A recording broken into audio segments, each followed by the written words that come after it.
আসসালামু আলাইকুম। কেমন আছেন সবাই? আশা করি সবাই ভালো আছেন, আমিও ভালো আছি। শুভ সকাল। সকালে রান্না করতে যাব, তখন বৃষ্টি, আর বৃষ্টি কি করার, এই বৃষ্টির মধ্যে ভিজে ভিজে রান্না করতে হবে।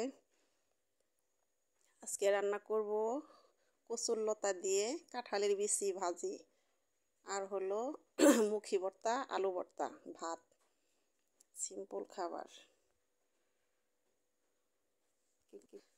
তো আমি এখন রান্নাঘরে চলে আসছি। রান্নাঘরে আসার পর কাঁচামরিচ পেঁয়াজ ভেজে নিয়েছি। আমি যে আলু আর মুখি ভর্তা বানাবো তার জন্য ভেজে নিলাম, ভেজে নিয়ে রাখলাম। এরপর আমি রান্নার জন্য কচুরলতা ভাজির জন্য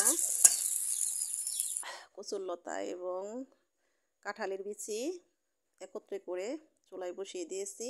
এরপর আমি ভর্তাটা বানাবো। তো ভর্তাটা বানানোর জন্য আমি ভালোভাবে বেশি করে তেল দিয়ে চুলাতেই ভেজে নিয়েছি।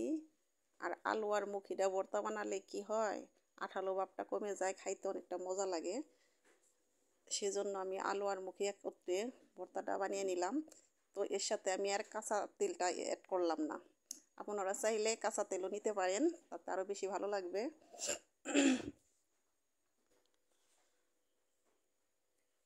তো আমার রান্না বান্না শেষ। আমার ভিডিওটা কেমন লাগলো আমাকে জানাবেন। আর এটা আমার প্রথম ব্লগ। আপনারা সবাই আমার জন্য দোয়া করবেন, আমি যেন নিয়মিত ব্লগ দিতে পারি।